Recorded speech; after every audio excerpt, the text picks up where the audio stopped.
السلام علیکم ورحمۃ اللہ وبرکاتہ۔ آج میں آپ کے سامنے سورہ حامیم سجدہ کی آیت نمبر 19 سے لے کر 25 تک، فرام 19 اپ ٹو 25 ترجمہ حاضر ہوں۔ سماعت فرمائیے۔ اعوذ باللہ من الشیطان الرجیم، بسم اللہ الرحمن الرحیم۔ اور ذرا اس وقت کا خیال کرو جب اللہ کے یہ دشمن دوزخ کی طرف جانے کے لیے گھیر لائے جائیں گے، ان کے اگلوں کو پچھلوں کے آنے تک روک رکھا جائے گا۔ پھر جب سب وہاں پہنچ جائیں گے تو ان کے کان اور ان کی آنکھیں اور ان کے جسم کی کھالیں ان پر گواہی دے گی کہ وہ دنیا میں کیا کچھ کرتے رہے ہیں۔ وہ اپنے جسم کی کھالوں سے کہیں گے، کیا تم نے ہمارے خلاف کیوں گواہی دی؟ وہ جواب دیں گے، ہمیں اسی خدا نے گویائی دی ہے جس نے ہر چیز کو گویا کر دیا ہے۔ اسی نے تم کو پہلی مرتبہ پیدا کیا تھا اور اب اسی کی طرف تم واپس لائے جا رہے ہو۔ تم دنیا میں جرائم کرتے وقت جب چھپتے تھے تو تمہیں یہ خیال نہ تھا کہ کبھی تمہارے اپنے کان اور تمہاری آنکھیں اور تمہارے جسم کی کھالیں تم پر گواہی دیں گی، بلکہ تم نے تو یہ سمجھا تھا کہ تمہارے بہت سے اعمال کی اللہ کو خبر بھی نہیں ہے۔ تمہارا یہی گمان جو تم نے اپنے رب کے ساتھ کیا تھا تمہیں لے ڈوبا، اور اسی کی بدولت تم خسارے میں پڑ گئے۔ اس حالت میں وہ صبر کریں یا نہ کریں، آگ ہی ان کا ٹھکانہ ہوگی، اور اگر رجوع کا موقع چاہیں گے تو کوئی موقع انہیں نہ دیا جائے گا۔ ہم نے ان پر ایسے ساتھی مسلط کر دیے تھے جو انہیں آگے اور پیچھے ہر چیز خوشنما بنا کر دکھاتے تھے۔ آخر کار ان پر بھی وہی فیصلہ عذاب چشمہ ہو کر رہا جو ان سے پہلے گزرے ہوئے جنوں اور انسانوں کے گروہوں پر چسپاں ہو چکا تھا۔ یقیناً وہ خسارے میں رہ جانے والے تھے۔ صدق اللہ العظیم۔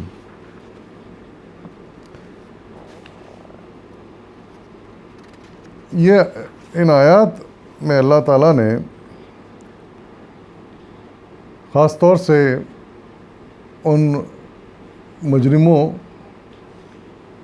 کافروں، مشرکوں، فسادیوں کا ذکر کیا ہے کہ جن کے ساتھ قیامت کے دن بہت برا سلوک ہونے والا ہے، اور اس وقت کا کچھ احوال اللہ تعالیٰ یہاں پر بیان کر رہے ہیں، اور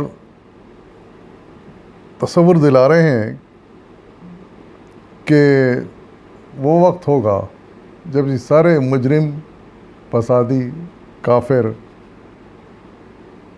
مشرکین گھیر لائے جائیں گے۔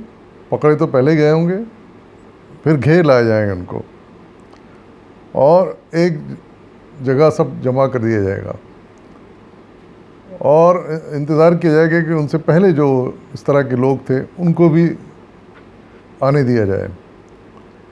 اسی طریقے سے شروع کی پہلی نسلوں تک جو اس طرح کے لوگ ہیں ان سب کو جمع کیا جائے گا، یعنی قیامت سے پہلے جو مرے، عین قیامت سے پہلے یا قیامت کے دن سے لے کر حضرت آدم علیہ السلام تک جو بھی فسادی تھے، مجرم تھے، ان سب کو اکٹھا کیا جائے گا۔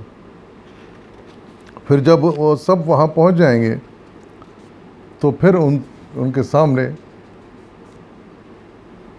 ان کے جرائم کی فہرست پیش کی جائے گی۔ ظاہر ہے چونکہ وہ نہایت کٹر قسم کے لوگ تھے تو وہ آسانی سے قبول نہیں کریں گے ان جرائم کو، وہ ان کا انکار کر دیں گے کہ نہیں، ہم نے تو یہ کیا ہی نہیں، جیسے وہ دنیا میں کرتے ہیں ایسے لوگ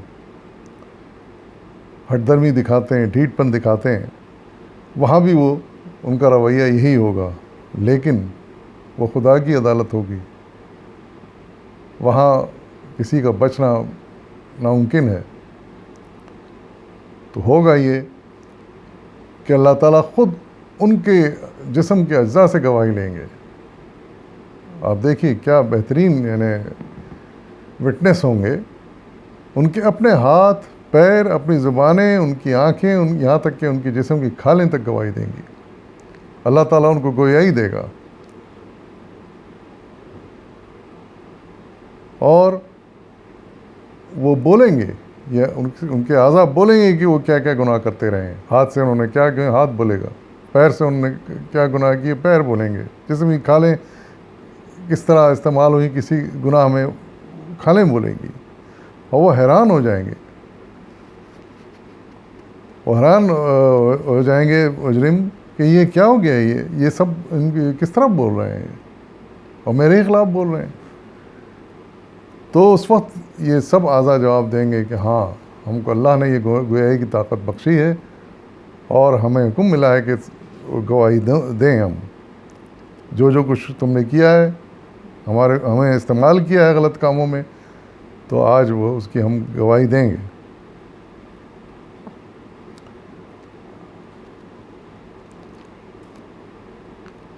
اور اس وقت ان سے کہا جائے گا کہ تم دنیا میں جرائم کرتے وقت یہ نہیں سوچتے تھے کہ ایک وقت آنے والا ہے کہ جب یہ جرائم ہمارے سامنے آ جائیں گے، کھل کے آ جائیں گے، چھپا نہیں سکیں گے وہ کسی جرم کو. ان کے وہم گمان میں بات نہیں ہوگی. وہ تو یہ سمجھتے تھے اس وقت، ظاہر ہے جب ہی ایسے بڑے بڑے جرم کرتے تھے وہ، کہ کون دیکھ رہا ہے، اللہ تو یہاں ہے نہیں، تو وہ اور کون دیکھ رہا ہے، تو چلو جو مرضی ہے جرم کرو، جو مرضی ہے برا کام کرو. یہ ان کے سوچنے کا انداز تھا. اس وقت تو بھول گئے تھے کہ ایک قادر مطلق ہستی ان کی نگرانی کر رہی ہے، اس کے کارندے نگرانی کر رہے ہیں ان کے، اور ان کے حرکات نوٹ کی جا رہی ہیں. اور پھر اس وقت وہ چاہے چیخیں چلائیں اور صبر سے کام لیں، کوئی چیز ان کے کام نہیں آئے گی، اور ان کا ٹھکانہ دوزخ ہی ہوگا، اور انہیں کسی قسم کی معافی یا پناہ نہیں ملے گی. اور اس وقت انہیں بتایا جائے گا کہ تم دنیا میں جو کچھ کرتے رہے ہو، اور یہ سمجھ کے کرتے رہے ہو کہ جو کچھ کر رہے ہو بالکل ٹھیک ہے، اس کی وجہ یہ ہے کہ ہم نے تمہارے اوپر ایسے لوگ مسلط کر دیے تھے، انسانوں میں بھی، جنوں میں یعنی شیطانوں میں بھی ایسے لوگ تم پر مسلط کر دیے تھے جو کہ تم کو غلط رہنمائی کرتے تھے، غلط چیزیں سجھاتے تھے، بری چیز کو اچھا کر کے دکھاتے تھے. ایک تو تم خود برے تھے، پھر تمہیں لوگ بھی ویسے ہی مل گئے، تو نتیجہ یہ ہوا کہ تم برائی کے کھڈ میں جا کے گر گئے، اور تم پر عذاب کا فیصلہ چسپاں ہو گیا. اور یہ حشر انسانوں میں بھی، انسانوں کا بھی ہوگا جو برے ہیں، برے ترین بلکہ کہا جا سکتا ہے ان کو، اور جنات میں بھی ایسے ہیں جو برے ترین ہیں، ان کا بھی یہی حشر ہوگا. غرض یہ صورتحال ہوگی اس دن ڈھیٹ مجرموں کے ساتھ. تو ایسے لوگوں کو جو آج بھی اس غلط فہمی میں مبتلا ہیں کہ کوئی نہیں دیکھ رہا، ہم جو چاہے کرتے پھریں، ہمیں طاقت حاصل ہے، قدرت حاصل ہے، دولت حاصل ہے، صلاحیت حاصل ہے، یہ غلط فہمی ہے. ان کو سوچ لینا چاہیے، یاد رکھنا چاہیے کہ سب کچھ کسی کام نہیں آئے گا. ہر کام ان کا نوٹ کیا جا رہا ہے، ہر حرکت کے گواہ موجود ہیں، ہر چیز اس وقت گواہ بن جائے گی، اور اللہ کے یہاں کوئی بچ نہیں سکے گا. ایسی گواہیاں ہوں گی کہ جن سے پھر کوئی بچ نہیں سکے گا، اس کا کوئی انکار نہیں کر سکے گا، اور پھر آخرکار ان کا ٹھکانہ دوزخ ہوگا. تو ایسے ڈھیٹ مجرموں کو 10 مرتبہ سوچنا چاہیے کہ وہ اسی رویے پہ چلیں یا اپنے اصلاح کر لیں. جب تک زندگی ہے اصلاح کا موقع ہے، کر لیں تو بہتر ہے، نہیں کریں گے تو بہت برا انجام ہوگا. وآخر دعوانا الحمد للہ رب العالمین.